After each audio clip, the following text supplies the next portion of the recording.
नमस्कार दोस्तों, growth capital channel में आपका स्वागत है। दोस्तों, बात करेंगे अडानी के ऊपर। जी हाँ, ऐसी कौन-सी संजीवनी आज अडानी ग्रुप को मिल गई कि स्टॉक जो है वहाँ पर आपको भागते हुए नज़र आए। ऐसा क्या हो गया दोस्तों कि अचानक अडानी ग्रुप के अंदर बड़ी तेज़ी आपको देखने को मिली? दरअसल दोस्तों, बड़ी गिरावट के बाद, जी हाँ, बड़ी गिरावट के बाद हमने देखा अडानी ग्रुप में आज आपको तेज़ी देखने को मिली। नीचे से कई सारी कंपनियाँ जो है रिकवर होते हुए देखने को मिली, मगर अचानक ऐसा क्या हुआ दोस्तों जो मार्केट के शुरुआत के समय से ही अडानी ग्रुप में हलचल देखने को मिल रही थी और अडानी ग्रुप ने मार्केट बंद होते-होते तहलका मचा दिया। मगर दोस्तों, ये कहना अच्छी बात नहीं है कि तहलका मचा दिया, क्योंकि यहाँ पर सबसे ज़्यादा इस समय प्रॉब्लम्स चल रही है। मगर फिर भी आज देखते हैं कि कैसा रहा ग्रुप में कारोबार। तो आप देखेंगे यहाँ पर एसीसी 4.4% ऊपर था, energy solution 10%, Adani enterprises 11%, Adani green energy जहाँ सबसे ज़्यादा दिक्कत थी वो 10%, अडानी पोर्ट 5%, अडानी पावर यहाँ पर भी काफ़ी दिनों से दिक्कतें चल रही है दोस्तों, 20%, Adani total gas 20%, Adani Wilmer कमजोर। मगर आज आपने देखा कमजोर को भी बोलते हैं ना, तेजी देखने को मिल रही है। अंबुजा सीमेंट 4% और सांगी इंडस्ट्रीज ये भी अब अडानी ग्रुप का हिस्सा है, तो यहाँ पर भी 5% की तेजी देखने को मिली। दोस्तों, अचानक ऐसा क्या हो गया कि सब पाप धुल गए। जी हाँ, सब पाप धुल गए, ऐसा कम ही देखने को मिलता है, मगर अडानी ग्रुप में हमें ऐसा देखने को मिलता है, हमेशा देखने को मिला है दोस्तों। पहले भी हमने देखा, जब हिडनबर्ग रिपोर्ट आई, सुप्रीम कोर्ट में मामला गया, तब भी हमने देखा। बेसिकली हुआ क्या है दोस्तों? देखिए, सभी को पता है कि अडानी ग्रुप के ऊपर आरोप लगे हैं। कितने लोगों के ऊपर आरोप लगे हैं दोस्तों? 7 लोगों के ऊपर अडानी ग्रुप में आरोप लगाए गए हैं। और आरोप कितने रुपए के लगे हैं, ये भी आपको पता है। 2236 करोड़ रुपए की रिश्वत का मामला है दोस्तों। अब इस मामले में आपको पता है काफ़ी दिनों से हलचलें तो देखने को मिल रही थी। अभी भी दोस्तों क्लैरिफ़िकेशन नहीं है। जी हाँ, मीडिया कुछ भी कह दे, अभी भी क्लैरिफ़िकेशन नहीं है। ये अडानी ग्रुप ने कहा ज़रूर है कि हमारा नाम कहीं पर भी नहीं आया है, मगर क्लैरिफ़िकेशन कहाँ से आएगा? वो जहाँ से आरोप लगे हैं दोस्तों, क्लैरिफ़िकेशन तो वहीं से आना है, मतलब अमेरिका से। अमेरिकी कोर्ट क्या कहती है, वहाँ से एक्चुअल में पिक्चर सामने आएगी। मगर उसी बीच में मुकुल रोहतगी, आपको पता है ये कौन है दोस्तों? तो मुकुल जी एक अटॉर्नी जनरल थे भारत के और बहुत ही जाने-माने प्रतिष्ठित वकील है। भारत में नंबर 1 आता है इनका नाम। राम जेठमलानी जी के बाद यही एक ऐसे वकील है जिनका बहुत ज़्यादा सुर्खियों में रहते हैं।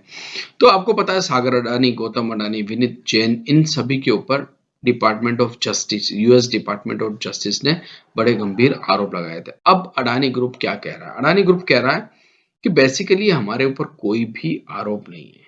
जी हाँ, इस मामले में बुधवार को पूर्व अटॉर्नी जनरल और वरिष्ठ वकील रोहतगी ने एक प्रेस कॉन्फ्रेंस करके कहा कि मैं अदानी ग्रुप के प्रवक्ता के तौर पर नहीं बोल रहा हूँ। ठीक है, आपको भी ये बात समझ लेनी चाहिए कि वो प्रवक्ता नहीं थे, लेकिन इस पूरे अभियोग में 5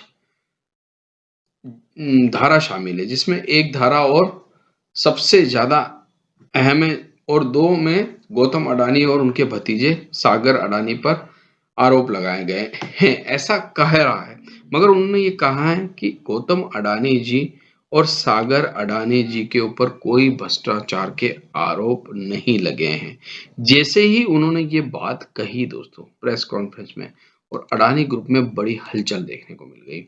मतलब बेसिकली एक्चुअल में जो कहा गया है कि इसमें जितने भी लोगों के नाम लिए गए हैं, मतलब वो पहले अडानी ग्रुप या कहीं न कहीं वो रिटायर हो चुके हैं, वो लोग रिटायर हो चुके हैं। ऐसा माना जा रहा है कि वो लोग रिटायर हो चुके हैं या उन्होंने कंपनियाँ छोड़ दी है, और सरकारी लोग भी अब उस पद पर नहीं है। अभी तक मतलब एक बात मैं आपको बता दूँ कि ये जो क्लैरिफ़िकेशन आया है दोस्तों, इसमें भी बहुत सारी उलझन है, ठीक है? इसमें एक बात और कही है, ठीक है? अब वो किसने कही है? महेश जेठमलानी जी, जो राम जेठमलानी जी के सुपुत्र हैं। उन्होंने कहा है कि अडानी ग्रुप को जो है अमेरिका में ये क्लैरिफ़िकेशन देना चाहिए कि जो रिश्वत का जो मामला है, जिसमें जो लोग भी इन्वॉल्व है, अगर है तो उनसे हमारा कोई लेना-देना नहीं है। अगर वो ये चीज़ बता देते हैं अमेरिका के अंदर, उन्होंने अपनी राय रखी है और उन्होंने कहा अभियोग पत्र में भारत के किसी भी भारत में किसी भी रिश्वतखोरी की बात नहीं कही गई है। भारत में कानून के उल्लंघन का कोई भी सबूत पेश नहीं किया गया है। जेठमलानी ने आगे कहा, अदानी ग्रीन में किसी के खिलाफ अभियोग पत्र में कोई भी नाम नहीं है। ये पूरा मामला अदानी ग्रीन एनर्जी का है, जो बॉन्ड जारी करने के बारे में कथित तौर पर उल्लंघन है। अब देखिए दोस्तों, यहाँ पर अगर आप देखेंगे जो ये मीडिया रिपोर्ट छपी है, मैं तो एक सीधी सी बात आपसे कहना चाहता हूँ, पिक्चर को क्लियर हो जाने दीजिए, ठीक है। अभी भी पिक्चर साफ नहीं है, ठीक है। अडानी ग्रुप क्या कह रहा है, वकील क्या कह रहे हैं, मगर सबसे बड़ी दिक्कत ये है कि अमेरिका क्या कह रहा है, ठीक है। सारी पिक्चर तब क्लियर होगी कि अमेरिका क्या कहेगा, अमेरिका में हो क्या रहा है। अगर अमेरिकी कोर्ट ये कहता है कि अडानी जी के खिलाफ कोई मामला नहीं, अब जॉर्ज सोरस का नाम भी आ रहा है बीच बीच में कि ये एक साजिश है। देखिए, जो भी है साजिश है, जो भी है, दूध का दूध पानी का पानी तो आगे हो ही जाएगा। जो अमेरिकी पावर कंपनी का नाम आ रहा है, वहां से भी बहुत सारे क्लेरिफिकेशन आना बाकी है। तो ये जो आज आपने देखा, ग्रुप के कई शेयर जो है भागते हुए नजर आए। देखिए, अभी आपको एक चीज समझनी होगी, ऊपर से 50% 60% क्रैश भी हुए हैं, गिरे भी हैं।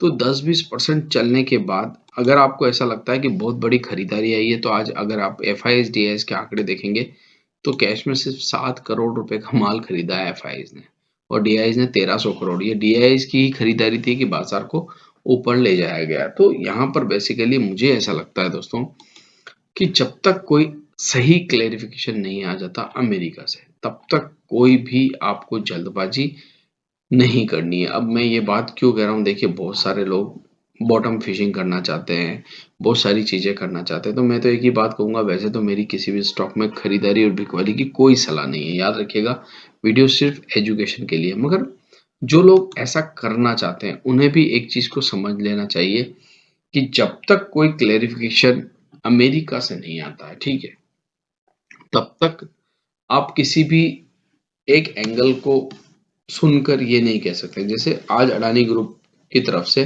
क्लेरिफिकेशन आया, अडानी ग्रीन की तरफ से आया कि इसमें गौतम अडानी जी, विनीत अडानी जी को जो है मुलजिम नहीं बताया गया, ऐसा उन्होंने कहा।